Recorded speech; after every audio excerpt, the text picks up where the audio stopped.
The sun rises over the Maasai Mara, not as a gentle orb, but as a furnace igniting the horizon. The light spills across the undulating sea of oat grass, turning the landscape into a shimmering tapestry of gold and amber. Here, in this vast, unforgiving expanse, time is measured not in hours, but in heartbeats and breaths. At the center of this world stands an icon, a silhouette that commands the silence of the plains. Panthera Leo, the lion. For millennia, this creature has occupied the apex of our collective imagination. To some, he is a symbol of royalty; to others, a harbinger of death. But the truth of the lion is far more complex than a heraldic crest. It is a story of extreme cooperation, crushing loss, and a desperate struggle for relevance in a world that is rapidly closing in. This is the chronicle of the Pride, the only feline society on Earth where the power of the individual is secondary to the survival of the collective.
While the male lion's mane may be his crown, the true foundation of the pride is built on a bedrock of female kinship.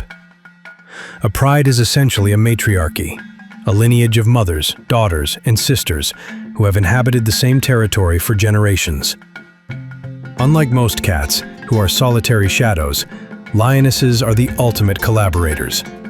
The social bond is forged through touch. Observe them during the heat of the day.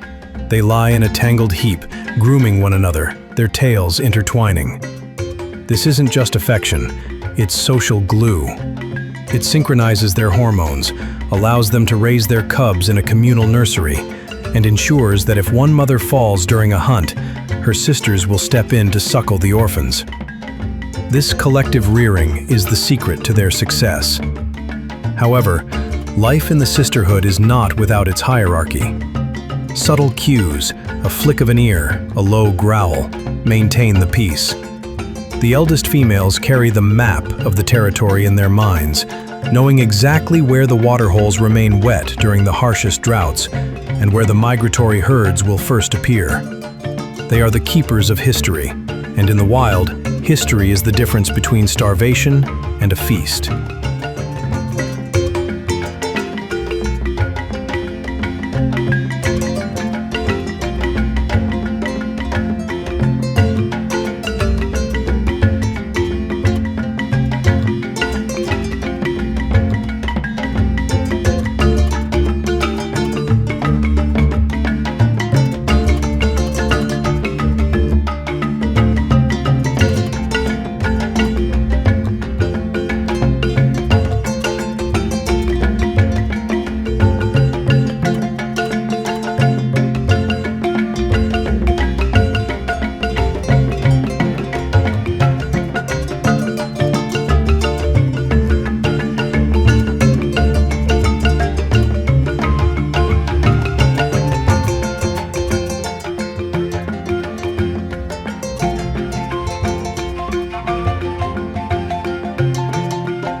As the heat of the day wanes and the shadows stretch like long, dark fingers across the dirt, the lioness's demeanor shifts. The lethargy of the afternoon evaporates, replaced by a focused, predatory intent. They are the primary providers, the strategic hunters who must feed a dozen mouths or more. A lioness is not the fastest runner on the plains. A cheetah would leave her in the dust, and even a gazelle can outpace her over long distances. To win, she must be a master of geometry and stealth. The pride fans out in a classic pincer maneuver. The wings of the formation move wide, flanking the unsuspecting zebra or wildebeest, while the center stays low, belly pressed to the earth, hidden by a few measly inches of dry grass. Communication is silent. They read each other's body language with a precision that would baffle a human general. When the moment comes, it is a sudden, violent explosion of power. A lioness can leap 30 feet in a single bound, her retractable claws acting as grappling hooks. She doesn't kill with a strike, but with a suffocating hold on the throat. It is a grim, exhausting process, often lasting several minutes, as the pride converges to bring the massive weight of their prey to the ground. The hunt is a gamble. For every successful kill, there are 3 or 5 failures. In the savannah, hunger is a constant companion.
While the females hunt, the males occupy a role that is often misunderstood.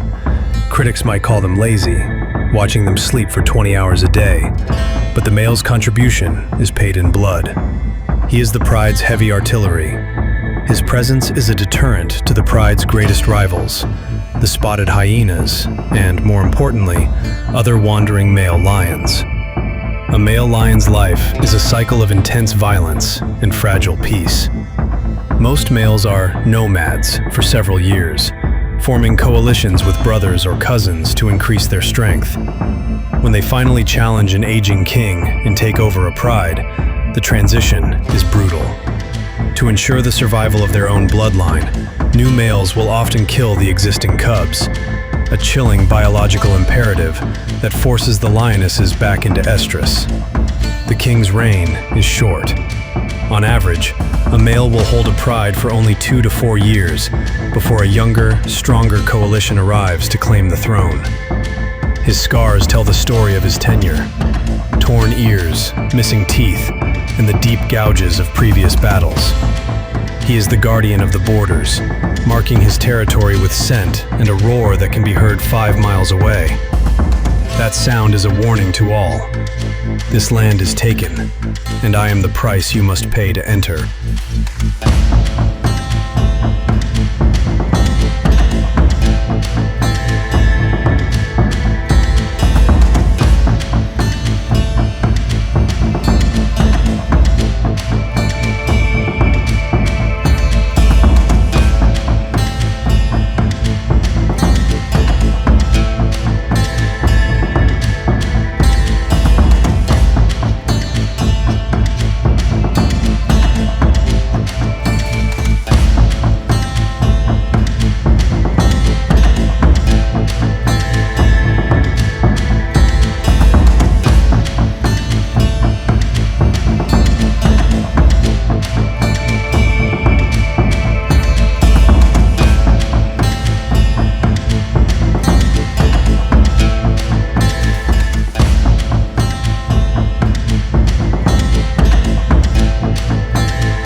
heart of the pride, hidden in a rocky outcrop or a dense thicket, lies the future. Lion cubs are born blind and helpless, weighing no more than a bag of sugar. Their early months are a gauntlet of danger. They are vulnerable to everything: eagles, pythons, hyenas, and even the trampling hooves of buffalo. Despite the protection of the pride, the mortality rate is staggering. Nearly 80% of cubs do not reach their second birthday. Those that do survive are a testament to the vigilance of the mothers. Play is their school. When a cub pounces on its mother's twitching tail, it is practicing the precision it will need to take down a gazelle. When two brothers wrestle in the dust, they are honing the strength they will need to defend their own pride one day. Watching a cub navigate the world is a lesson in resilience. They are curious and bold, often testing the patience of the massive males who, surprisingly, can be remarkably tolerant of their offspring's antics, allowing them to chew on their manes or climb over their heads. But this playfulness is underscored by a ticking clock. They must grow fast, learn the ways of the hunt, and understand the complex social cues of the pride before the next shift in power occurs.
As night falls, the savannah transforms into a different world.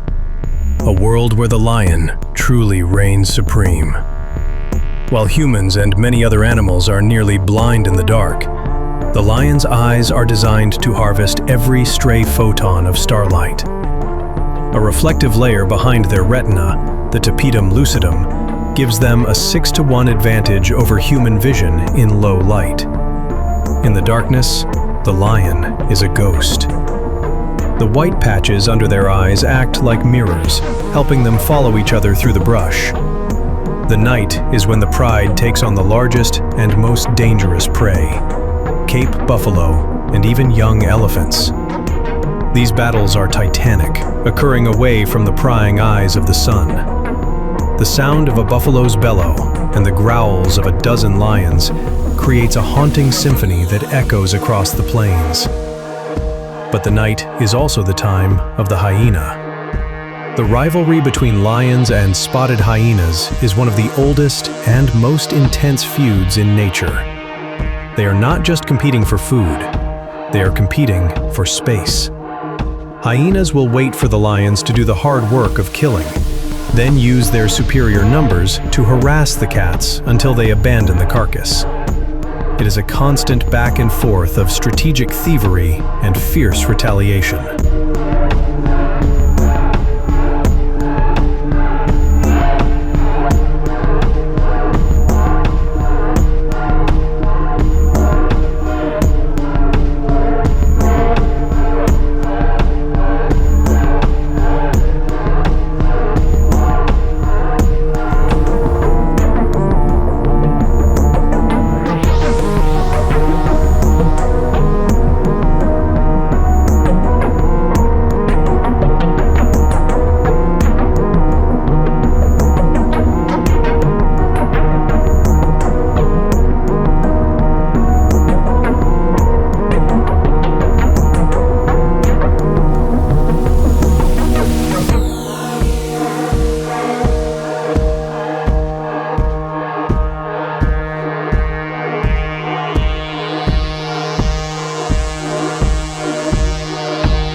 For all their power, the lions of Africa are facing an enemy they cannot outrun or outfight: the expansion of the human world. A century ago, over 200,000 lions roamed the continent. Today, that number has plummeted to fewer than 20,000. Their empire is being fragmented into islands of wilderness surrounded by a sea of humanity. The conflict is inevitable. As livestock encroaches on traditional hunting grounds, lions naturally target the easier prey, cows and goats. For a subsistence farmer, the loss of a single cow can be a financial catastrophe, leading to retaliatory poisonings or shootings.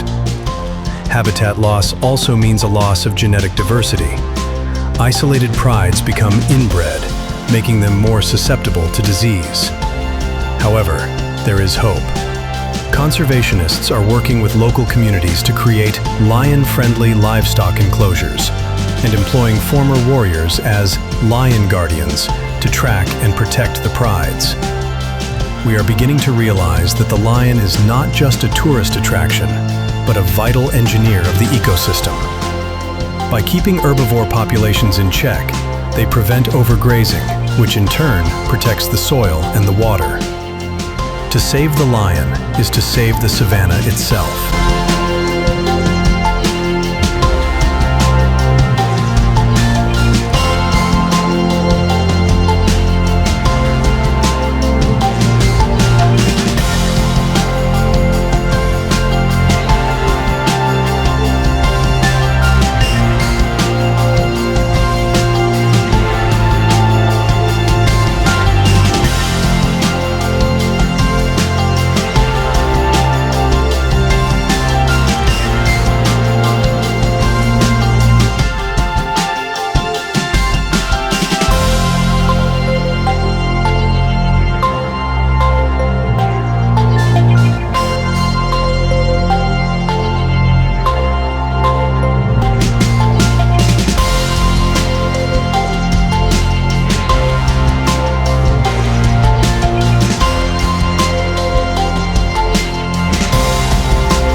As the sun sets on our journey, we return to the pride.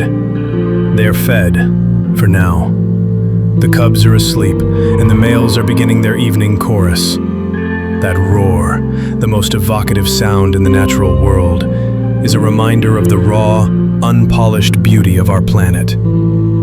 The story of the lion is a mirror of our own. It is a story of the need for family, the necessity of struggle, and the incredible will to survive against the odds. We live in a world that is becoming increasingly paved and predictable. But as long as the lion roars in the African night, a piece of the ancient, wild world remains intact. They are the golden kings of a fading empire, and their survival is a test of our own humanity. The question is not whether the lion can survive the 21st century, but whether we are willing to share the world with a creature that reminds us of what it means to be truly wild.